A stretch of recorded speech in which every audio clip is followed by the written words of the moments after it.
మనం ఈరోజు 16వ అధ్యాయంలోకి వెళ్దాం. ఎందుకంటే ఆ కంక్లూజన్ వచ్చేసి మనము తర్వాత 16వ అధ్యాయం కంక్లూజన్ అప్పుడు అక్కడికి వెళ్దాం మరలా. సరే, సామెతల గ్రంథం 16వ అధ్యాయము మొదటి 9 వచనాలు మనం చదువుకుందాం. సామెతల గ్రంథము 16వ అధ్యాయము మొదటి 9 వచనాలు మనం చదువుకుందాం. అందరు దయచేసి లేచి నిలబడేటట్టయితే ఎవరైనా ఒకరు చక్కగా దాన్ని చదివి వినిపించండి. సామెతల గ్రంథము 16వ అధ్యాయము 9 వచనాలు. ప్రార్థిస్తుంది. ప్రభావి పాల్గొందడం చెల్లించుకోవడం మీ వాక్యం ధ్యానించుండగా కావలసిన ఆత్మీయ సత్యాలు మాకు నేర్పించి మమ్మల్ని ఆశీర్వదించమని క్రీస్తునామమున వేడుకుంటున్నాం తండ్రి. దయచేసి కూర్చో.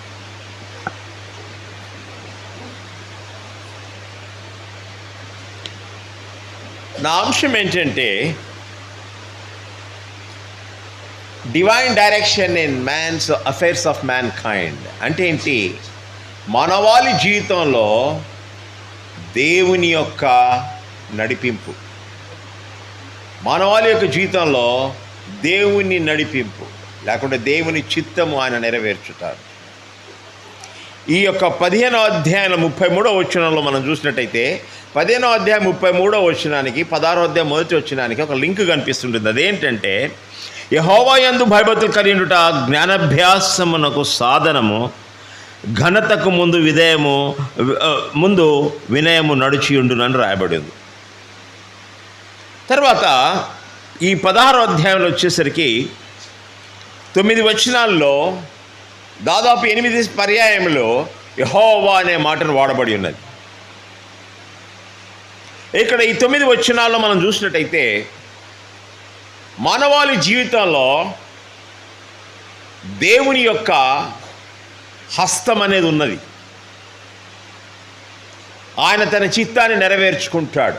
నీ జీవితంలో, నా జీవితంలో మనం ఎన్ని విషయాలు మనం చేసినప్పటికీ కూడా ఆయన తన చిత్తాన్ని ఏం చేసుకుంటాడు? నెరవేర్చుకుంటాడు. తన చిత్తాన్ని నెరవేర్చుకుంటాడు. ఇక్కడ చూసినట్లయితే 16వ వచనంలో హృదయాలోచనలు మనుష్యుని వశము చక్కని ప్రత్యుత్తరమిచ్చిన యెహోవా వలన కలుగునని చూసినట్టయితే హృదయాలోచనలు అనే మాటకి ఇక్కడ చూసినట్టయితే మొట్టమొదటిలో దీని పరిచయం చూస్తుంటున్నా. అంటే దీని హృదయ ఆలోచనలు లేక మానవుడు నీ జీవితంలో, నా జీవితంలో మన తలంపులు, మన ప్రణాళికలు, మన ఆలోచనలు అవి ఎన్నో ఉంటాయి. ఇంకో భాషాంతరంలో చూసినట్టయితే మన హృదయంలో అమర్చి ఉంటాం. అంటే మన ప్లాను, నేను ఇది చేయాలి అంటే మనకి ఈ మధ్య ఈ ప్లాన్ ఇస్తారు కదండి, ఫైనాన్షియల్ ప్లాన్ ఇస్తారు. మీరు నెలకు 5,000 మిగిలించుకుంటే 20 సంవత్సరాల తర్వాత మీకు నెలకు 25,000 రూపాయలు 30,000 రూపాయలు పెన్షన్ వస్తుందని కదా. మీరు ఈ ఇన్వెస్ట్మెంట్ చేస్తే మీకు ఇది రిటర్న్ వస్తుంది, ఈ ఇన్వెస్ట్మెంట్ చేస్తే ఇది రిటర్న్ వస్తుందని ఇస్తారు. కానీ అవి కొన్ని సరిగా ఉంటాయి, కొన్ని సరిగా ఉండకపోవచ్చు. అంటే ఇక్కడ చెప్పే విషయం ఏంటంటే ప్రణాళిక, ద ప్లాన్. కొంతమంది మన జీవితాన్ని అమర్చుకుంటారు. నేను ఇప్పుడు ఇది చేస్తాను, ఇది ఇప్పుడు చేస్తాను, నేను ఈ విధంగా సేవించాను, నా జీవితం ఈ విధంగా నడిపించుకుంటాను, ఇన్ని సంవత్సరాలు పని చేస్తాను, ఇప్పుడు ఇల్లు కొనేదానికి ఏర్పాటు చేసుకుంటాను, తర్వాత నా పిల్లల విద్యకు ఏర్పాటు చేసుకుంటాను, నా యొక్క రిటైర్మెంట్కి ఏర్పాటు చేసుకుంటానని ప్రణాళిక ఉంటుంది. అలాగ అమర్చుకుంటారు తమ జీవితాన్ని. They arrange their life. వాళ్ళ ప్రణాళిక ఉంటుంది వారి లోపల. కాబట్టి హృదయాలోచనలు మనుష్యుని వశములు. నీ యొక్క జీవితం కొరకు నువ్వు ఏం చేస్తున్నావు, ఏ విధంగా వెళ్తున్నావు, ఏం చేయాలనేది కూడా అది ఏముంటుందండి? అది నీ హస్తములో ఉన్నది. కానీ దాని కింద ఎవరంటే చక్కని ప్రత్యుత్తరమిచ్చుట యెహోవా వలన కలుగును. అంటే దాన్ని ఏమంటుంది? నువ్వు ఏం చేసినా కూడా నీ జీవితంలో ఆ దేవుడు ఆయన చిత్తాన్ని నెరవేరుస్తాడు. ఇంకో మాటలో చెప్పాలంటే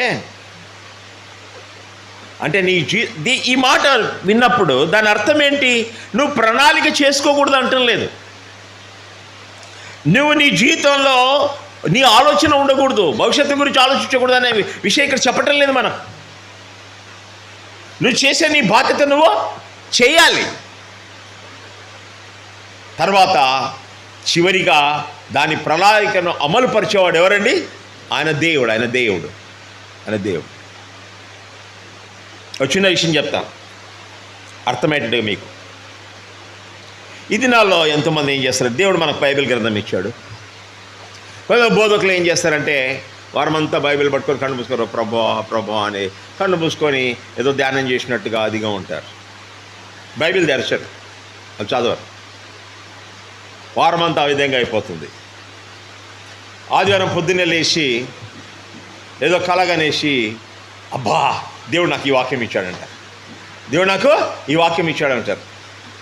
వాక్యం ఇచ్చాడని చెప్పి వచ్చి లేనిపోని కబుర్లు చెప్పేసి మనుషులు మభ్య పెడతారు. చివరికి అట్టదిప్పి అడిగి తీసుకొస్తారు, డబ్బు కాడికి తీసుకొస్తారు, లేకుంటే ఏదో కొన్ని ఇహపరమైన విషయాలపైన ధ్యానం తీసుకొస్తారు, కానీ ఆత్మీయ విషయాలపైన వారిని ధ్యానము తీసుకొని వెళ్ళరు. ఆ కోవకు చెందిన వారు చాలామంది ఉన్నారు. ఎంతమంది అంటారు దేవుడు నాకు చెప్పిండు, దేవుడు నాకు ఈ పాఠం ఇచ్చిండు, దేవుడు నన్ను బోధించిండు అని చెప్పేసి. కానీ దేవుడు బైబిల్ గ్రంథాన్ని ఇచ్చాడు. ఆయన ఈ యుగానికి తన మాటలని కూడా దీంట్లో రాశాడు. మన జీవితానికి అవసరమైన విషయాలన్నీ కూడా రాశాడని పేతురు చెప్తాడు. పుస్తకం ఇచ్చాడు. మనం ఏం చేయాలండి? బోధించే బోధకుడు దీనిని ధ్యానించాలి. ఒక గ్రంథం దాచినప్పుడు ఇది ఇక్కడ ఎవరు రాశారు, ఎందుకు రాశారు, ఏ సందర్భంలో రాశారు, ఏ ఉద్దేశంతో రాశారు, దీంట్లో ఎన్నో విషయాలు ఉంటాయి. దీని చివరికి ఫలితం ఏంటి అని చూసినట్టు. ఎందుకంటే నేను పండుకొని లేచి ధ్యానం ఉంచితే అది దైవావేశం వల్ల కలిగింది కాదు, అది వేరే ఆవేశం వల్ల, అది నా ఆవేశం, దైవావేశము. కానీ దైవావేశం వల్ల కలిగింది ఈ లోకంలో ఒక్కటే, అదేంది? దేవుని యొక్క వాక్యం మాత్రం. ఇంకేం లేదు.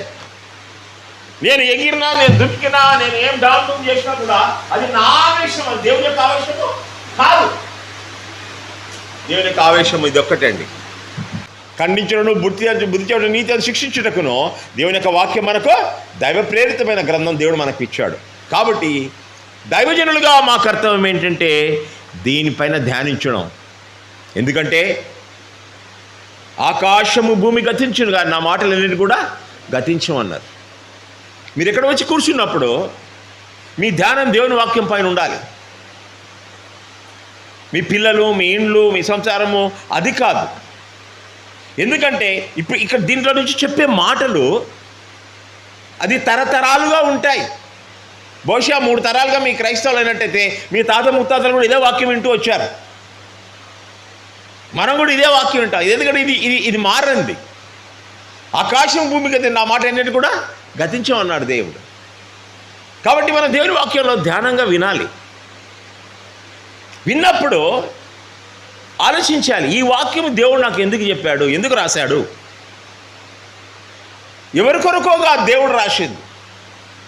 ఏమండి, ఈ వాక్యం దేవుడు ఎవరి కొరకో రాయలేదు. దేవుడు నీ కొరకు, నువ్వు ఆయన బిడ్డమైనట్టయితే నీ కొరకు, నా కొరకు రాసింది. అర్థమైందా? ఇది వేరే గుడి వారి కొరకు, వేరే భాషల కొరకు, వేరే కుటుంబం కొరకు, వాళ్ళ కొరకని కాదు, ఇది నా కొరకు. ప్రభువా, నీ వాక్యంలో రాసిన మాటలను నా కొరకు నేను ఏ విధంగా అన్వయించుకోవాలి, దీని ద్వారా నాకు ఫలితం ఏంటి? ఒకవేళ నువ్వు గుడికి వచ్చి నాకేమీ లాభం లేదు, గుడికి పోయి అంటే రావద్దు. ఏదో ప్రాబ్లం ఉంది నీకు. నువ్వు బాగా భోజనం చేసి వెయిట్ లాస్ అవుతున్నావు అంటే ఏదో ప్రాబ్లం ఉంది నీకు. ప్రాబ్లం నీ లోపల. నువ్వు దేవుని గుడికి వచ్చి నీ జీవితంలో సంతృప్తిగా లేదు, వాక్యం అర్థం కావట్లేదు, ఏమంటే ఏదో ఒక ప్రాబ్లం ఉంది నీ లోపల. నీలో రక్షణ లేదేమో, రక్షణ లేదు, నువ్వు ఇంకా మారలేదు. అయితే ఈ మాటలు ఏం చేయాలండి? ఇక్కడ బోధించినప్పుడు నీ కొరకు కూడా ఈ వాక్యం ఎందుకు? నీ కొరకు నేను బోధించేది. ప్రతి ఒక్కరు ఇక్కడ కూర్చున్న 100 మంది 120 మంది ఉన్నారంటూ మీ ప్రతి ఒక్కరి కొరకు ఈ వచనం, నా కొరకు కూడా ఈ వచనం, కేవలం మీకే కాదు, నా కొరకు కూడా ఈ వచనం. ఒక తల్లి వంట వండినట్టయితే పిల్లల కొరకే వండదు, తను కూడా భోజనం చేస్తుంది కదా. పిల్లలకు పెట్టేసి ఉపాసం ఉంటారా? రోజు 2 రోజులు ఉపాసం ఉంటా, 3వ రోజు వండలేదు కదా నిలబడి. అది కూడా అంతే దేవుని యొక్క వాక్యం. బోధకులకు కూడా అవసరము, అది మనకు కూడా అవసరం. సరే, ఇక్కడ చెప్పేదంటే ఆలోచనల విషయం చెప్తున్నాను. అంటే దేవుని యొక్క వాక్యమును చదవడం ప్రాముఖ్యం, నీ ఆలోచనలు, నీ ప్రణాళిక ఉండడం ప్రాముఖ్యం. కానీ చివరికి ఏంటండి, ఆయన చిత్తం ఆయన నెరవేరుస్తాడు. దేవుడు ఒక భక్తుడు బాగా దాన్ని ధ్యానించి వాక్యం చెప్పినప్పుడు దాన్ని కార్యం చేసేవాడు ఎవరు? భక్తుడు కాదు, పరిశుద్ధాత్మ దేవుడు నీలో కార్యం చేస్తాడు. దేవుడే దాన్ని కార్యం చేయాలి. నువ్వు రక్షణలోకి రావాలంటే దేవుని కార్యం నీలో జరగాలి. నువ్వు దేవుని మాటలు వినాలి. నేను ఎంత గట్టిగా అరిచినా, నేను ఎంత గట్టిగా దుమికినా, నేను ఎన్ని భాషలు మాట్లాడినా, మిమ్మల్ని ఎంత తత్తరబాటు చేసినా కూడా నీ హృదయము మారాలంటే అది పరిశుద్ధాత్మని కార్యం, కానీ ఇక్కడ ఉన్నటువంటి వ్యక్తి కార్యము కాదు. అది కాదు. మీరందరూ ఇక్కడ కూర్చున్నారంటే ఇది దేవుని కార్యము, దేవుడు మీలో జరిగించిన కార్యము. ఇది వేరే వ్యక్తులు చేసిన కార్యం కాదు. ఇది పరిశుద్ధాత్మ దేవుడు మీలో జరిగించిన కార్యం ద్వారా మీరు ఇక్కడ కూర్చొని ఆయన బిడ్డలుగా మిమ్మల్ని మీరు పరిగణించుకుంటున్నారు. చివరిగా ఆయన చిత్తం, ఆయన నెరవేర్చేవాడిగా మనం చూస్తుంటున్నాం ప్రియులారా. అందుకని చెప్తే ఏమంటున్నానంటే దేవుని చిత్తం కాబట్టి 3వ అధ్యాయం 5వ వచనం చూడు. సామెతల గ్రంథం 3వ అధ్యాయం 5వ వచనం. నీ యొక్క స్వబుద్ధిని ఆధారం చేసుకొనక,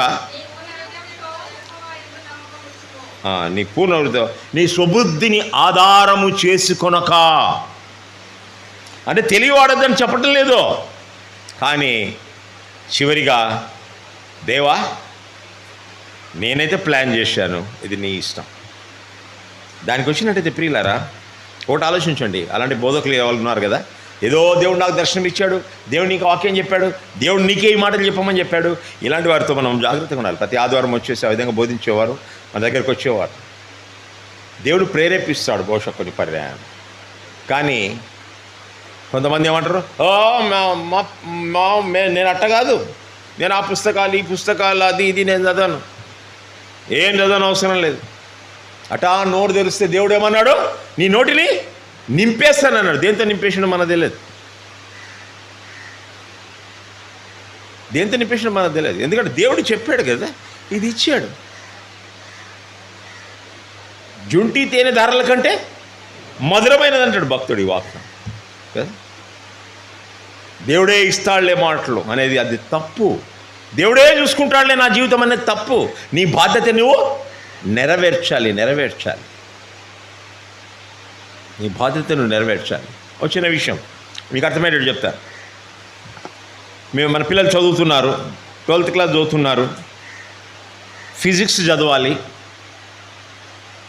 ఫిజిక్స్ బుక్ తెరవనే లేదు, చదవలేదు. తర్వాత పరీక్షల ముందు సోమవారం పరీక్ష, ఆదివారం వచ్చిండ్రు. ఏమండి వాక్యం చెప్పాము, పాస్టర్ గారి కాడికి పంపించారు, లెటర్ పంపించారు, ఇలాంటి చిట్టి రాసిస్తే మీకు అలవాటు అయిపోయింది కదా, ఇక్కడ కూర్చొని చిట్టీలు రాసేది. ముందు ఏమంటే ఇవ్వరు, చిట్టి రాస్తారు. అది రాసేది అది ఎట్ట రాస్తారో మాకు ఇది చదవలేక సగం అవస్థ టైం వేస్ట్ అయిపోతుంది.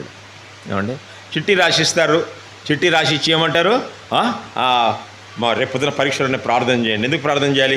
బాగా రాసేటట్టుగా, బాగా పాస్ అయ్యేటట్టుగా ప్రార్థన చేయమండి. నేను ఆ రోజు వాక్యం చెప్పింటాను అనుకోండి, దేవుడిని హృదయ వాంఛలను తీరుస్తాడని చెప్పింటాను అనుకోండి వాక్యం. అబ్బా మా దేవుడు ఎంత గొప్ప దేవుడు, దేవుడు తప్పగా చేస్తాడు ఈ కార్యం. తల్లిదండ్రులు చెప్తారు, ఇదో పాష చెప్పిండు కదా, తప్ప దేవుడు పాస్ అయితే బిడ్డ పోయిరా, బాగా పోయిరా. ఏమండి సోమవారం లేచి నువ్వు కూడా ప్రార్థన చేయ, ప్రభువా తప్పైంది, నేను చదువుకోలేదు, కానీ నువ్వు గొప్ప దేవుడో దేవా, నాకు జ్ఞానం అనుగ్రహించు, నేను కనీసము 80 మార్కులను స్కోర్ చేసినట్టు నాకు సహాయం దయచే ప్రభువా అని నువ్వు ప్రార్థన చేసుకొని పోతే నువ్వు పరీక్ష రాస్తావా? మరి దేవుడు గొప్పడు కదా, మళ్ళీ ఎందుకు? నువ్వు ప్రార్థన చేసినావు కదా, ఎంతో కన్నీటితో కూడా ప్రార్థన చేసినావు. నువ్వు దేవా 80 మార్కులు వచ్చేటట్టు చేయి ప్రభు అని చేసినావు, నువ్వు ఫెయిల్ అయినావు దాన్ని. మళ్ళీ ఎందుకు? ఏమైంది? ఎక్కడ ప్రాబ్లం ఎక్కడైంది? దేవుడా, దేవుని యొక్క వాక్యమా, అది నేనా? ఎక్కడ ప్రాబ్లం అయింది చెప్పండి. ఏమండి మన బాధ్యత మనము చేయలేదు, మన బాధ్యత మనం నెరవేర్చలేదు. మన దేవుడు గారడి వైద్య కాదు నేర్పించేది మనకు. మన దేవుడు ప్రాక్టికల్ లైఫ్ లెసన్ నేర్పిస్తున్నాడు జీవితంలో. కానీ ప్రియులారా, నువ్వు చదివి దాని తర్వాత ఆయన పైన ఉన్నట్టయితే దేవుడు తప్పక సహాయం చేస్తాడు. కానీ నీ స్వబుద్ధిని ఆధారం చేసుకొని నీ ఇష్టం వచ్చినట్టు నువ్వు అనుకోవద్దు. ఎందుకు? రేపేమి సంబంధించిన నువ్వు దయచేసి సామెతల గ్రంథం 27వ అధ్యాయం మొదటి వచ్చిన చూడండి. సామెతల గ్రంథం 27వ అధ్యాయం మొదటి వచ్చిన రేపటి దినం గురించి అతిశయపడకము. ఏ దినం ఏది సంబంధించినది నీకు తెలియదు. యాకోబు పత్రికలో ఇంకా చక్కగా వివరించాడు దాన్ని. కానీ నువ్వు చేసిన నిర్ణయానికి చివరిగా జవాబు ఇచ్చేది ఎవరండి? దేవుడే. 16వ అధ్యాయం 33వ వచనం చూద్దాం. 16వ అధ్యాయం 33వ వచనంలో ఏమండి? చీట్లు ఒడిలో వేయబడును, వాటి వలన తీర్పు యెహోవా వశము. తీర్పు ఎవరి వశం అండి? 19వ అధ్యాయం 21వ వచనం చూడండి. 19వ అధ్యాయం 21వ వచనం చూద్దామండి. నరుని హృదయంలో ఆలోచనలు అనేకములు పుట్టును, యెహోవా యొక్క తీర్మానమే స్థిరము. నరుని హృదయంలో ఎన్నో ఆలోచనలు ఉంటాయి, ఎన్నెన్నో ప్లాన్స్ ఉంటాయి. కానీ దేవుడు చివరిగా దాన్ని కల్మినేట్ చేసేవాడు ఎవరండి? దేవుడే. God will do it. అంటే మన బాధ్యత మనం చక్కగా నిర్వహించాలి. దాని తర్వాత దేవుని పైన ఆధారపడాలనే విషయాన్ని మనము నేర్చుకుంటున్నాం ప్రియులారా. ఇక్కడ చూసినట్టయితే 2వ వచనం నుంచి 4వ వచనం వరకు దేవుడు మానవుని యొక్క ఆలోచనలను, హృదయాలోచనలను ఆయన పరీక్షించే దేవుడు. హృదయాలోచనలను పరీక్షించే దేవుడు. 2వ, ఒకరి నడతలని వాని దృష్టికి నిర్దోషములుగా కనబడును, యెహోవా ఆత్మలను పరిశోధించును. ఒక నడతలను వారి దృష్టికి నిర్దోషముగా, ప్యూర్, క్లీన్, ఏమండి, ఏ దోషం లేకుండా ఉంటాయి.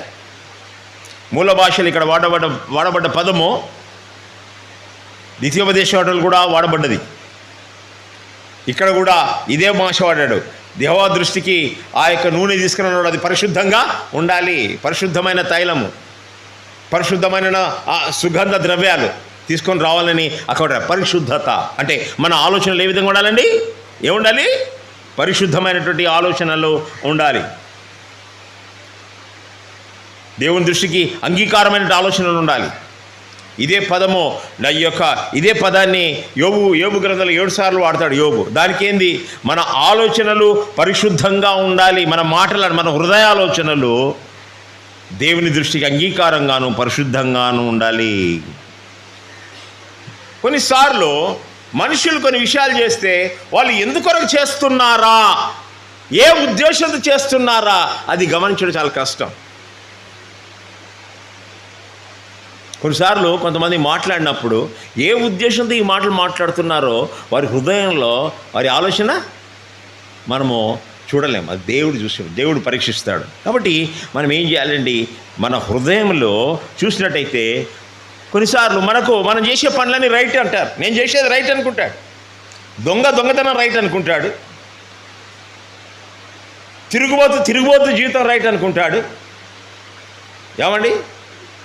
అవిధేయత రైట్ అంటాడు. కొండేగాడు వాడు చేసినది రైట్ అనుకుంటాడు. మన దృష్టిలో మన ఆలోచనలు, మానవుని యొక్క నడతలను వాని దృష్టికి నిర్దోషములుగా కనబడును. నేనేం తప్పు చేయలేదు. What wrong did I do it? ఈ మధ్య ఇంకో క్వాలిఫికేషన్ ఇస్తుంది దానికి.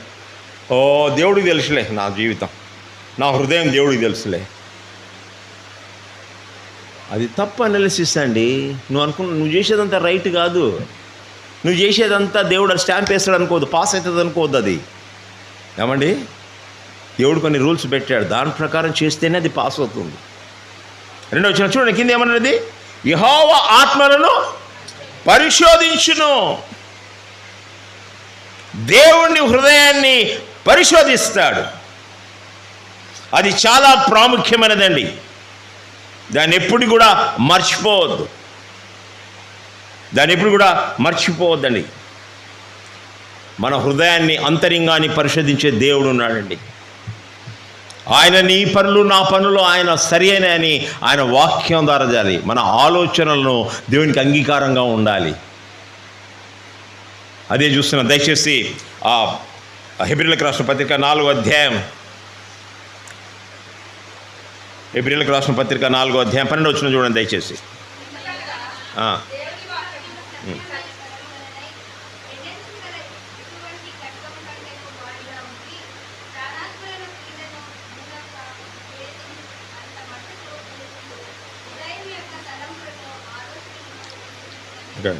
ఎందుకనగా దేవుని వాక్కు సజీవమైన బలమైన గల రెండంచులుగా ఎటువంటి ఖడ్గము కంటేనో వాడిగా ఉండి ప్రాణాత్మలను కీళ్లను మూలను విభజించు మట్టుకు దూరుచు యెహోవా యొక్క హృదయం యొక్క తలంపులను ఆలోచనలను ఇక్కడ చూడండి, తలంపులను ఆలోచనలను శోధిస్తూ ఉంటుంది.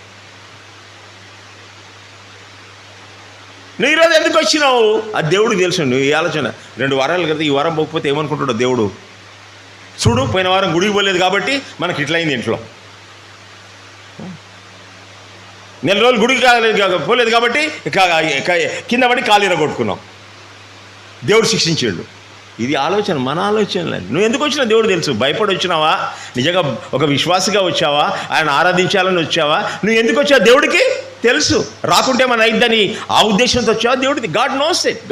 దేవుడు నీ హృదయ తలంపులను ఆలోచనలను దూసుకొని పోతాడు దేవుడు. ఆయనకాడ తప్పించుకునే దాని వీలు లేదు, అని అంటున్నాడు. యెహోవా ఆత్మలను పరిశోధించును. దేవుడు నిన్ను నన్ను పరిశోధిస్తుంటున్నాడు. నేను ఎందుకు వచ్చాను ఈరోజు ఇక్కడ? అరే పోకపోతే ఏమని అనుకుంటారని వచ్చానా? లేదా ఏదో వచ్చినా కదా ఏదో ఒకటి వాక్యం చెప్దాం అని వచ్చానా? నేను ఎందుకు వాక్యం చెప్తున్నాను?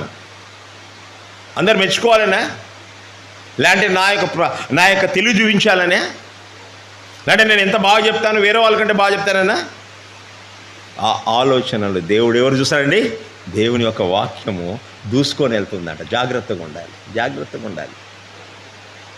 మనం దేవుని దగ్గరికి ఎందుకు వచ్చాము, ఎందుకు ఆయనను ఆరాధిస్తుంటున్నాము, దేవునితో ఎలాంటి సంబంధం కలిగి ఉన్నాము, ఇవన్నీ కూడా మనం జాగ్రత్తగా పరీక్షించుకోవాలి. అందుకని చెప్పాను కదా, జీవితం అనేది ఒక్క రోజుతో జరిగేది కాదు, ఒక టపాకి లాంటిది కాదు, ఒక బాంబు పేల్చే టక్కున అయిపోయింది కథం. అది కాదు, అది కంటిన్యూగా ఎదగాల్సి వస్తుందండి. అందుకనే వాడుక భాష బోగున పడేగా జీవితంలో ముందుకు కొనసాగాల్సిందే. 3వ వచనంలో నీ పనుల భారం యెహోవా మీద ఉంచు, అప్పుడు నీ ఉద్దేశం సఫలపరచును. నీ పనుల భారం అంటే ఇక్కడ నీ పనుల భారం అంటే ఏమంటున్నాడు అంటే నీ యొక్క జీవితంలో, నీ జీవితంలో జరిగే విషయాలు, అంటే నువ్వు చేస్తున్న పనిని నీ భారాన్ని ఆయన పైన పెట్టేయి. అంటే ఆంగ్ల భాషలో చూసినట్టు దాని తర్జుమా రోల్ ఓవర్ యువర్ వర్క్స్. నీ భారం అంతా ఆయన పైన వేసే. అందుకని తెలుగులో చక్కగా నీ పనుల భారము ఆయన మీద ఏమంటున్నాడు. నీకు ఎక్కువ బరువు అనిపిస్తుంది, ఆయనకి ఇచ్చేయి. ప్రభువా ఇది నాకు చేత కాదు, ఆయన నాకు సహాయం దయచేయి. నా జీవితంలో సమస్యలు ఉన్నాయి ప్రభువా, నువ్వు నాకు సహాయం దయచేయి. నా జీవితంలో ఈ ప్లాన్స్ ఉన్నాయి ప్రభువా, హెల్ప్ మీ. నువ్వు ఆయన దగ్గరికి వెళ్ళు. మనం 10 మంది దగ్గరికి వెళ్తాం, అది కాదు. మొట్టమొదటి ఎవరి దగ్గరికి వెళ్ళు? ఆ దేవుని దగ్గరికి వెళ్ళు. నీ భారం ఆయన పైన ఉంచు, ఆయన పైన వదిలేసేయి. ఏమండి, ఆయన దాన్ని సరి చేసే దేవుడు అంటున్నాడు, నిన్ను గైడ్ చేసే దేవుడు అంటున్నాడు. 22వ అధ్యాయం 8వ వచనం చూడండి దయచేసి. సామెతల గ్రంథం 22వ అధ్యాయం 8వ వచనం. దౌష్టమును విత్తువాడు కీడును కోయును, వాని క్రోధము దండము కాలిపోవును. దౌష్టం విత్తవద్దు. అదేవిధంగా 37వ అధ్యాయం 5వ వచనం చూడండి దయచేసి. కీర్తనల గ్రంథం 37వ అధ్యాయం 5వ వచనం మనం చూద్దాం. కీర్తనలు 37:5.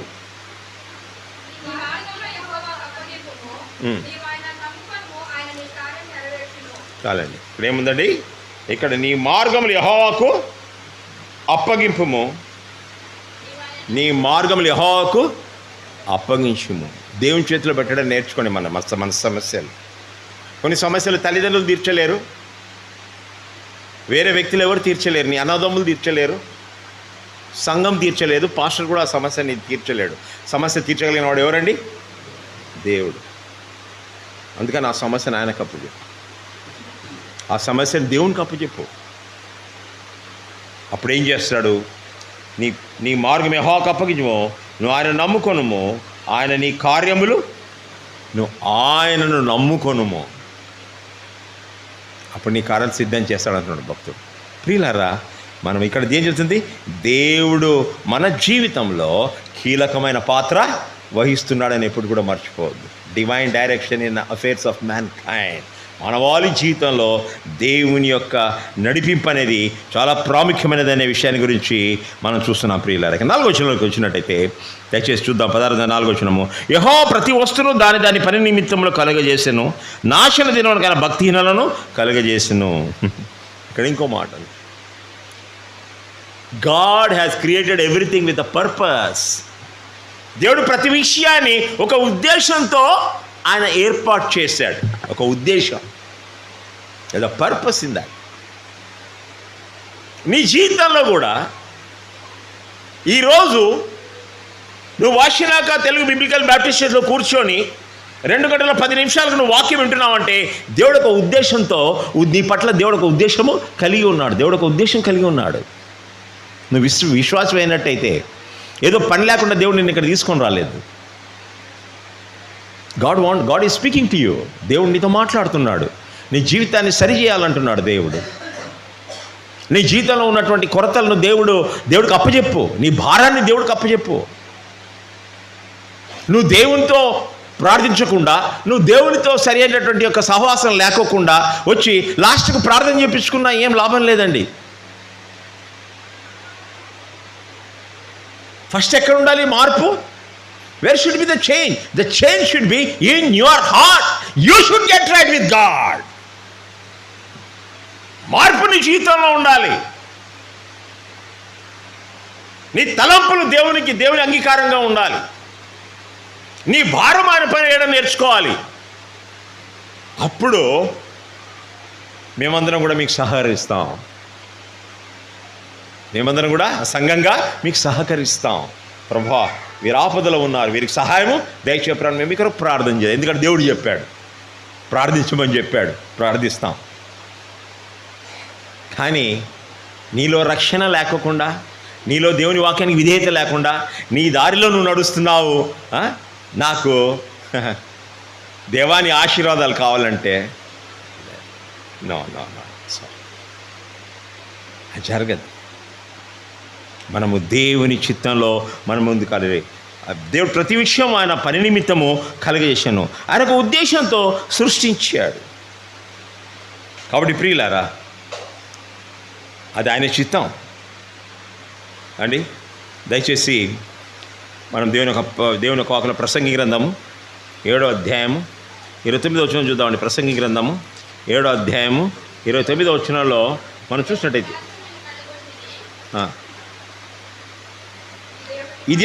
ఇది ఒకటి మాత్రమే నేను కనుగొంటుని, ఏమనగా దేవుడు నరులను యథార్థులనుగా పుట్టించను కానీ వారు వివిధమైన తంత్రములను కల్పించుకొని ఉన్నారు. నువ్వు చేసే నీ జీవితంలో జరిగే పరిణామం కొరకు ఇది ఎవరు తప్పో కాదు, నీ తప్పే. నేను అర్థం చేసుకోండి పిల్లలు. కొన్నిసార్లు మన పిల్లలను మంచి స్కూల్లో పంపిస్తాం, అందరి మాదిరి యూనిఫామ్ కొనిస్తాం, అందరి బాగానే ఫీజులు కడతాం, అందరు అన్ని బుక్స్ కొనిస్తాం. ఏమండి, అదే స్కూల్ బస్సులో పంపిస్తాం. అక్కడ మంచి ధనవంతులు అక్కడే కుమారులు వాళ్ళకి వెళ్తున్నారు. మన పిల్లలు కూడా అదే బస్సులో పోతున్నారు, అదే క్లాసులో కూర్చుంటున్నారు. కానీ మనడేమో చదువు ఎక్కటం లేదు, వాడు ఫెయిల్ అయిపోతున్నాడు. 10థ్లోనే ఫెయిల్ అయిపోయాడు, మిగతా వాళ్ళందరూ బాగా పాస్ అయ్యారు. ఎవరు తప్పండి అది? ఎవరు తప్పు చెప్పండి? ఎవరు తప్పు? మీరు ఎందుకు చెప్పడం లేదు తెలుసా? తల్లిదండ్రులు అంటారు అది టీచర్ తప్పే, స్కూల్ మే ఐసా పడాతా. ఏ స్కూల్ ఇట్ట నేర్పిస్తారు, ఆడ బాగా చెప్పరు, ఆడ టీచర్ ఇట్టా అని చెప్తాం. అది మళ్ళీ వేరే వాళ్ళండి. నువ్వు బాగా భోజనం పెట్టి టేబుల్ కాడ పెట్టేసి రాత్రిలో భోజనం చేయకుండా ఆకలి అవుతుంది మమ్మీ అంటే ఏం చేస్తావు? ఏం చేస్తావు? మళ్ళీ వండి పెడతావా? లేదుగా. మీరు వండి పెడతారేమో. అయితే మేము పెరిగినప్పుడు వండి పెట్టలేదు. తింటే తిను, లేకపోతే పొర పడుకోరు అని చెప్పేదంటే. ఆకలి అయితే లేచిపోయి తిను, వండి పెట్టింది తిను, అంతే. సింపుల్. తప్పెవరిది? దేవుడు మంచిగానే సృష్టించాడు. మన దురాలోచనలు, మన వ్యసనాలు. I want it for my own selfish reason. నాకు నా చిత్తం కావాలి, నా మాట నడచాలి. ఇంట్లో సమస్యలు ఎందుకు వస్తాయండి? నీ మాట నడచాలంటే మీరు అంటారు, ఆయన మాట నడచాలి ఆయన అంటాడు. పొద్దుకులు నువ్వు చేసేది రైట్ అంటావు, ఆయన చేసేది రైట్ అంటాడు. ఇద్దరు ఆలోచించుకొని దేవుడు వాక్యం ఎదురు చూసుకుంటే తెలిపోద్ది కదా. 10 పేచీలు అవసరం లేదు కదా. నీ బాధ్యత ఏందో నువ్వు తెలుసుకో, ఆయన బాధ్యత ఆయన తెలుసుకోండి. దేవుని వాక్యంలో వచ్చి ఒకరోజు అర్థం చేసుకొని ముందుకెళ్ళండి, అంతే. ఇక్కడ ఇదే చెప్తాను. దేవుడు అందరికి కరెక్ట్నే, ఆయన కరెక్ట్గా సృష్టించాడు, యథార్థతను సృష్టించాడు. విధమైన తంత్రం కల్పించుకొని ఉన్నారని చెప్పి ఇక్కడ స్వభావోపదేశకుడు మనకు చెప్తూ ఉంటున్నాడు. ప్రియులారా, అంతేకాదు, మనం ముందుకెళ్దాం. ఇక్కడ చూసినట్టయితే ఇక 5-6 వచనాల్లో మనం చూసినట్టయితే విధేయులను యెహోవా ఆయన ఏం చేస్తాడండి? ఆదరిస్తాడు. వినయ స్వభావం గలవని విధేయులను. దానికి వ్యతిరేకంగా ఏమంటున్నాడు? దయచేసి వెళ్దామండి మరలా సామెతల గ్రంథము 16వ అధ్యాయం ఇక్కడ 5-6 వచనాల్లో మనం చూసినట్టయితే గర్వ హృదయాలందరూ యెహోవాకు హేయులు, నిశ్చయముగా వారు శిక్ష నొందుదురు. గర్వంగా ప్రవర్తించేట అంటం లేదు. గర్వ హృదయులు, హృదయంలోనే గర్వం వాళ్ళకు, ఇంకా యాక్షన్లో రాలేదు. నీ హృదయంలోనే గర్వం ఉంటే దేవుడు అప్పుడే నేనేం చేస్తాడు? దెబ్బ కొడతాను అంటున్నాడు. ఈ యొక్క మేడం గారు సైకాలజీ టీచ్ చేస్తారు. సైకాలజీలో ఒక పదం అని వాడతారు. అదేంటంటే ప్యాసివ్ అగ్రెసివ్ అంటారు. ప్యాసివ్ అగ్రెసివ్ నేచర్ అంటే ఏంటంటే వాళ్ళు ఎదురు మాట్లాడరు, గట్టిగా వాళ్ళు కొట్లాడరు, వాళ్ళకే వాళ్ళు ముందుకు దూసుకొని పోరు. వాళ్ళు నీ మాటకి తృణీకరించారు, కానీ ఏంది చెప్పిందంతా వింటారు, బాగా వింటారు. కానీ వాళ్ళు చేసేదే చేస్తారు. వింటారు బాగానే, కొట్లాడరు, నీకు వ్యతిరేకించారు కూడా. ఎస్ గుడికి రండి, వస్తామండి, ఏంటి ఆలస్యమైంది, తప్పకోసం వచ్చే వారం వచ్చేస్తామండి, ఏమండి బాగానే ఉన్నామండి, భార్యను బాగా చూసుకుంటున్నాడు అంటారు. కానీ నువ్వెందుకు సమయానికి రావట్లేదు? సమయానికి రాండి, వస్తామండి, తప్పక వస్తాం. సంవత్సరం రోజులు చెప్పినా కూడా వాళ్ళ టైం కోడ్ వస్తాడు, కానీ నీ టైం కోడ్ ఆడరాడు. ఎందుకు? ప్యాసివ్ అగ్రెసివ్ అంటే వాళ్ళ మాట, వాళ్ళ తలంపు ఏముందో అదే చేస్తారు తప్పితే వేరే వారి మాట, భర్త మాట కానీ, పాస్టర్ మాట కానీ, ఇంకెవరి మాట వినరు. వాళ్ళకి నచ్చినోడు ఎవడున్నాడో వాడు మాట వింటారు. చాలా మటుకు ఏమో తెలుసా అండి, ఈ సంఘంలో యథార్థంగా ఉంటారు మనుషులు. మీరు చేసే తప్పును కవర్ చేసుకునేదానికి ఎవడో పాస్టర్ని తీసుకొస్తాడు, ఊరికాడు మా పాస్టర్ చెప్పిండు అంటారు. ఆయనకేం తెలుసు? నీ బిడ్డ బాగా తింటుందా లేదా నీకు తెలుసా, లేకుంటే మీ వాళ్ళ తాత అవ్వకి తెలుసా? ఊరికాడు ఉన్నోడికి ఎవరు తెలుసండి? నీకు తెలియాలి, తల్లిదండ్రులు నీకు తెలుసు, నీకంటే. అదే విధంగా మన జీవితాలు దేవునికి తెలుసు, మీ జీవితాలు ఇక్కడ స్థానిక సంఘంలో ఉన్న వాళ్ళకి తెలుసు. ఇక్కడ ఇంకో విషయం ఇక్కడ క్లారిఫై చేయాలనుకుంటున్నాను. చాలామంది వచ్చి కూర్చుంటారు ఇక్కడ, కానీ నిజంగా మీరు ఈ సంఘంలో సభ్యులుగా ఉన్నారా, భాగంగా ఉన్నారా? భాగం అంటే हमारा చర్చ్ వచ్చా, అవి కెమెరా లగాయా, టీవీ లగాయా, ఓ కర్రే ఏ కర్రే, అది నేను అంటానులే. నిజంగా ఈ సంఘంలో భాగస్తులుగా ఉన్నారా? Are you part of this church? ఈ సంఘంలో ఉంటే మళ్ళీ సంఘం కొరకు నువ్వేం చేస్తున్నావు? ఈ సంఘం కొరకు ఏం చేస్తున్నావు? ఏదో ఉండే ఊరికాడ సంఘం కొరకు నువ్వు బాధపడతావు, తాపత్రయపడుతున్నావు. ఏదో చెన్నైలో కొరకు తాపత్రయపడుతున్నావు, ఏదో పాస్టర్ బెంగళూరులో ఉన్నప్పుడు కూడా తాపత్రయపడుతున్నావు. కానీ ఉండేది ఎక్కడ? బొంబాయిలో. నీ డబ్బులు అక్కడికి వెళ్తాయి, నీ అన్ని విషయాలు అక్కడికే జరుగుతాయి. ఇక్కడేం జరగదు. నీ కార్యక్రమాలను అక్కడ చేసుకోవాలనుకుంటాం. ఏమండి, మీరు సంఘానికి నమ్మకంగా ఉన్నారా? ఏమండి, మేము పిచ్చోళ్ళమా? ఏమండి, సంఘంలో ఉన్న కార్యవరం పిచ్చోళ్ళ అంటే మీరు మీ ఇష్టం వచ్చింది మీరు చేయండి, మీరు వచ్చి మీ చందా ఇవ్వండి అంటే ఆ చందా వద్దు మాకు. నీ చందా కాదు ఇక్కడ ఇంపార్టెంట్. నువ్వు లేకుంటే ఇచ్చేవారు చాలామంది ఉన్నారు. దేవుడు ఎవరినైనా వాడుకుంటాడు, ఇచ్చేదానికే ఎవరినైనా వాడుకుంటాడు. నువ్వు ఇచ్చే దానం కాదు ఇక్కడ, నీ హృదయం కావాలి దేవునికి. దేవుడు విరిగిన హృదయాన్ని దేవుడు కోరుకుంటున్నాడు. ప్రియులారా, గర్వాన్ని గురించి మాట్లాడుతున్నాను. ప్యాసివ్ అగ్రెసివ్ కూడా అది కూడా గర్వమే. నేను చేసాను, నేను చేస్తాను అంతే. భార్యాభర్తల సంబంధంలో కానివ్వండి, నీ యొక్క ఆత్మీయ జీవితంలో కానీ, సామాజిక జీవితంలో కానీ అలాంటిది ఉన్నట్టయితే నీ హృదయంలో గర్విష్టి నువ్వు అనుకుంటున్నావు నువ్వు చేసేది రైట్ అనుకుంటున్నావు, అది దేవుడు దాన్ని అంగీకరించుడు. ప్రియులారా, ఇక్కడ చూసినట్టయితే ఇక్కడ చక్కగా మనం బోధిస్తుంటాడు, గర్వ హృదయాలు యెహోవాకు హేయులు. ఇంగ్లీష్ భాష చక్క ఉంది, అబామినేషన్ అంటాడు దేవుడు. కానీ వీరికి జరిగేది ఏంటండి? నిశ్చయముగా వారు శిక్ష నందుదురు. తప్పించుకోలేమండి. నిశ్చయముగా అంటున్నాడు. డెఫినెట్లీ 11వ అధ్యాయం 20 వచనం చూడండి దయచేసి. సామెతల కింద 11వ అధ్యాయం 20 వచనం. మూర్ఖ చిత్తులు యెహోవాకు హేయులు, యథార్థముగా ప్రవర్తించువారు ఆయనకి ఇష్టం. మూర్ఖ చిత్తులు యెహోవాకు హేయులు. మాటల్లో మూర్ఖత్వం, ప్రవర్తనలో మూర్ఖత్వం, ఎక్కడ పోయినా ఛాలెంజ్లు చేయడం, ఎక్కడైనా మా మాట నడచాలనడం, ఎక్కడ పోయినా నాదే రైట్ అనడం. మూర్ఖ చిత్తులు యెహోవాకు హేయులు. నువ్వు చేసే దేవునికి అంగీకారం లేదు.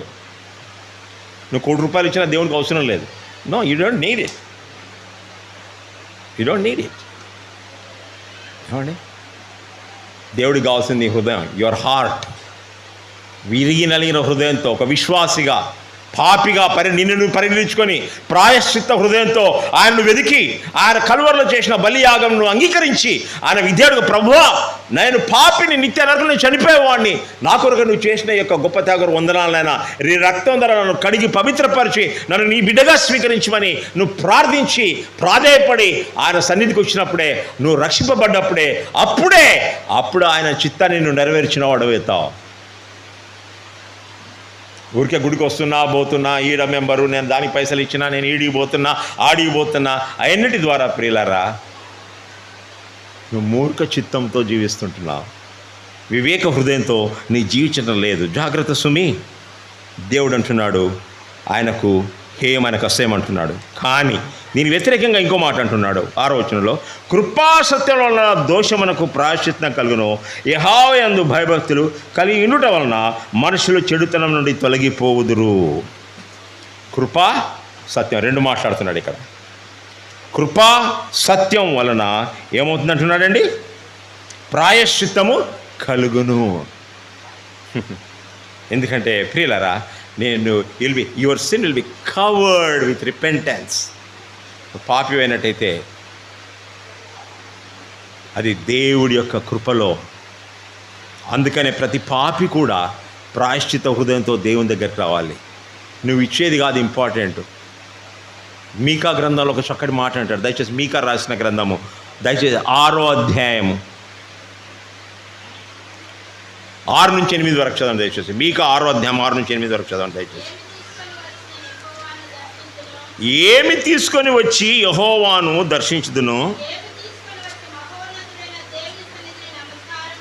ఏమి తీసుకొని వచ్చి మహోన్నతుడైన దేవుని సన్నిధి నమస్కారం చేతును, దహన బలులను 7 దూడలను అర్పించి దర్శించునా,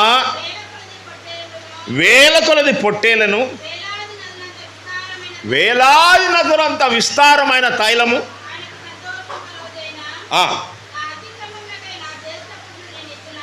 నా అతిక్రమకై నా జ్యేష్ఠ పుత్రుని నేను ఇస్తున్నా,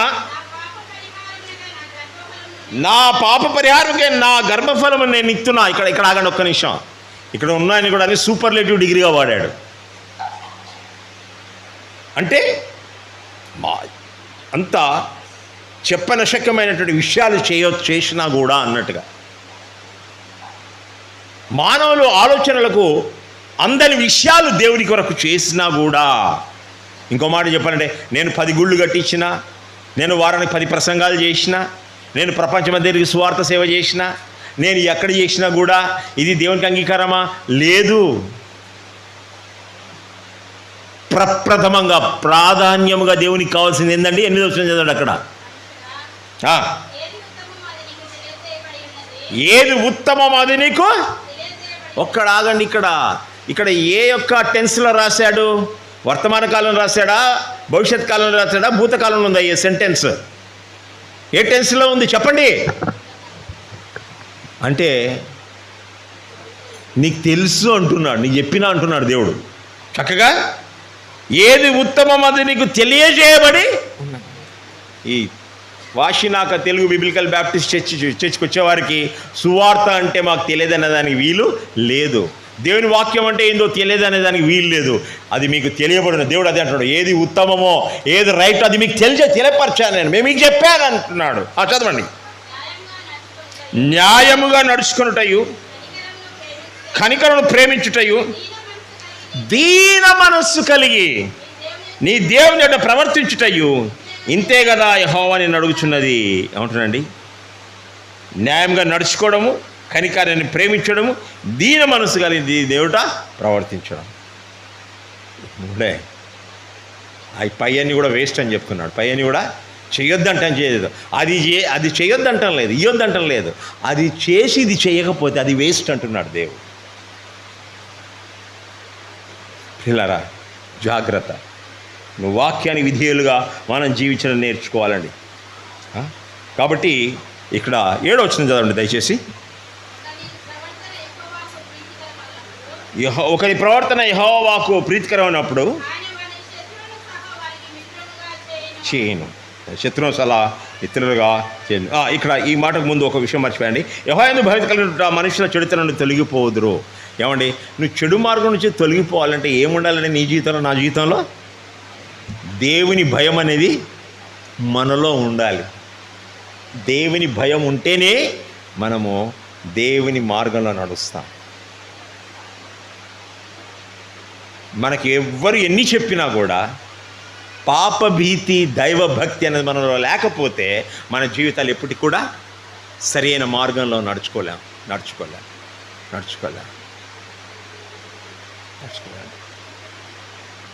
10 ఆజ్ఞలు పెట్టుకోండి కళ్ళెదురుగా, చూడండి.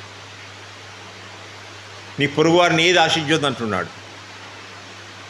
వాని సొమ్మైనను, వాని పశువులైన కానీ, వాని భార్యనైనను ఏది కూడా వ్యభిచరించవద్దు అన్నాడు.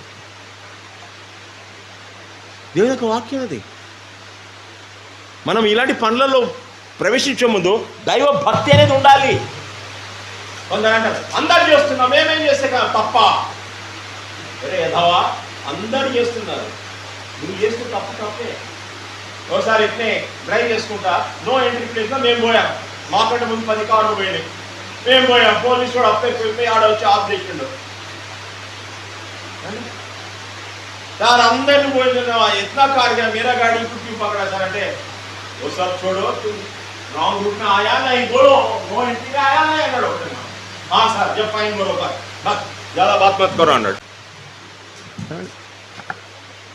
అంతమందిని వదిలేవు కదా, నేను ఒక్కడిని చేస్తే తప్పేమన్నాడు? నీకెందుకు వాళ్ళ విషయం వదిలిపెట్టు. నువ్వు నో ఎంట్రీ ప్లేస్లో నీ బండ్లను వచ్చినావా లేదా? వచ్చినా సార్, అందుకనే కదా నేను పట్టుకునేది. అవును సార్, తప్పు చేసినావు, ఫైన్ కట్టి, ఎక్కువ మాట్లాడవద్దు అన్నాడు. అంతే కొట్లాడేదాన్ని వీల్లేదు కదా. నేను తప్పు చేశాను, అది కూడా అంతే. ఎవరో చేస్తున్నారు, వాళ్ళకంటే నేను మంచోళ్ళలే. వాళ్ళు 10 మందితో తిరుగుతారు, నేను ఒక్కళ్ళతో తిరిగితే నాకేం పెద్ద, నాదొక్క తప్పు అవుతుందా? నువ్వు ఒక్కళ్ళు తిరుగు, 2తో తిరుగు, తప్పే. వ్యభిచారం తప్పు, దొంగతనం తప్పు, అబద్ధం తప్పు, నరహత్య తప్పు, ఏది తప్పులు ఊరంతా ఏమన్నా కానీ నువ్వు. ఒకవేళ నేను ముగిస్తాను, ఇక మన సమయమైంది. ఈ డెమోక్రసీ అంటే ప్రజాస్వామ్యంలో ఉన్నప్పుడు ఇప్పుడు నోవా ఓడ కడుతున్నాడు. అక్కడ మీటింగ్ పెట్టారనుకోండి, ఊరోళ్ళంతా ఆ కొండలంతా మీటింగ్ పెట్టారు. నిజంగా వర్షం వస్తుందంట, ఈయన ఓడ కడుతున్నాడు, మనం కూడా ఓడ కట్టుకొని మనం వెళ్దామా, లేకపోతే ఈయన ఓడలోకి ప్రవేశిద్దామా? ఏమంటారంటే మెజార్టీ వాళ్ళు ఏమనేవారు, ఆడ ముస్లింలు బిచ్చోడు చేయబడుతున్నారు విడిచిపెట్టారు. ఆయన నోవా అదే చెప్తున్నాడు, 20 సంవత్సరాలు అదే మొత్తుకుంటున్నాడు. ఆయన ఆడ వర్షం పడలేదు, ఏం రాలేదు. ఆయన మాట నమ్ముకునేది మన పని మనం అక్కడ ఉంటున్నాం, మన పని మనం చేస్తున్నాం అంటాడు. ఆడ ఓటింగ్ చేస్తే ఎవరు చేసేటోళ్ళు? ఊరోళ్ళు గెలిచేటోళ్ళు. నోవా గెలిచేటోడు కాదు, ఓటింగ్ చేస్తే ఊరోళ్ళు గెలిచేటోళ్ళు. అక్కడ ఏమైనా అక్రమం విస్తరించింది అంతే, ఇంకేం కాలేదు. ఇదే మా సంఘాలలో కూడా ఓట్లు వేసిన సంఘాలలో అంతే, అక్రమం ఇస్తుంది. అందుకని తాగుబోతులు కూర్చుంటుంది, అందుకని తిరుగుబాతులు వచ్చేసి కమిటీలలో ఉంటారు. ఎందుకు? అందుకనే ఈ యొక్క వేశ్యాగాములు వచ్చేసి వాక్యం చెప్పింది నీతులు బోధిస్తారు. అందుకనే మన ఆత్మీయ జీవితంలో పతనమైపోతున్నారు క్రైస్తవత్వం అనేది. ప్రజాస్వామ్యం కాదు, ఇప్పుడు ఓట్లు వేసేది కాదు, దేవుని యొక్క వాక్యం. నోవా ఏమన్నాడండి, అరే మీరు వచ్చినా రాకున్నా దేవుడు నాకు చెప్పిండు, నేను నా పని నేను అంతే. ఓడగచ్చాడు, ఎంతమంది ఎక్కిరిచ్చారో ఏం చేసినా కూడా తను చక్కగా ఉండేసి ఆ ఓడని సిద్ధం చేశాడు. ఆ టైం వచ్చింది, అన్నీ ఆయన దేవుడు చెప్పిన పని అంతా చేసిండు. ఆ తలుపు ఎవరేసిండు రండి, దేవుడు మూసాడని రాయబడింది అక్కడ. లార్డ్ షట్ ద డోర్ అన్నది. కొంతమంది భక్తులు ఏమంటారంటే నోవా మూసుంటే వచ్చి ఏమైనా ప్రెషర్ తోటి ఓపెన్ చేసేటేమో, అందుకని దేవుడు మూసాడంటాడు. అది మనదే లేదు, అది దాని విషయం మనం ఆలోచించాం. కానీ ఏంటంటే ఇక్కడ దేవుడు ద్వారం మూసేశాడని చెప్పారు. ప్రియులారా, మన ఆలోచనలు కాదండి ఇక్కడ మనం జీవించవలసింది ఆత్మీయ జీవితంలో ఎవరి కొరకే కాదు, యెహోవా యందు భయభక్తులు కండ్లీలు ఉండటం వలన ఏమవుతుంది, మనుష్యులు చెడుతనం నుండి తొలగిపోదు. ప్రేమైన సోదరుడు, నీ కుటుంబంలో సమస్యలు ఉన్నాయా? చెడుతనం నుండి తొలగిపో. ఉన్నట్టు పాపం నుంచి పశ్చాత్తాపడు. నీ పిల్లల జీవితంలో క్రమం లేదా? దేవుని నడుచుట భయభక్తులు వాళ్ళకి నేర్పించు. పాస్టర్ గురించి వాక్యం గురించి వచ్చి నీతోటి అపహాసించినప్పుడు నువ్వు వాడిని ఖండించు. నేను చర్చికి రాను, ఏం చెప్తారు? అదే సామెతలు చెప్తాను, అదే చెప్తున్నాడు పాస్టర్. వాడిని ఖండించు. అది దేవుని మాటలు కావు, అది సైతాను మాటలు. యథార్థవంతులు యెహోవా యందు భయభక్తులు కలిగినట అది దేవుడు నిన్ను ఆశీర్వదిస్తాడు. అలాంటి ఒక భయభక్తులు లేకుండా నువ్వు జీవించినట్టయితే ఏముందండి, నీ గర్వాంధులను యెహోవా అసహించుకుంటాడు. ప్రియులారా, మన జీవితంలో ఈ యొక్క దేవుడు మన ఈ లోకంలో పెట్టినవాడు చివరికి ఆయన జరిగి చిత్తమైనది. కానీ మన బాధ్యత మనము సరిగా నెరవేర్చి ఆయన వాక్యాన్ని విధేయులై జీవించక దేవుడు మన ప్రతి ఒక్కరికి కూడా సహాయం దయచేయను కాక ప్రార్థన.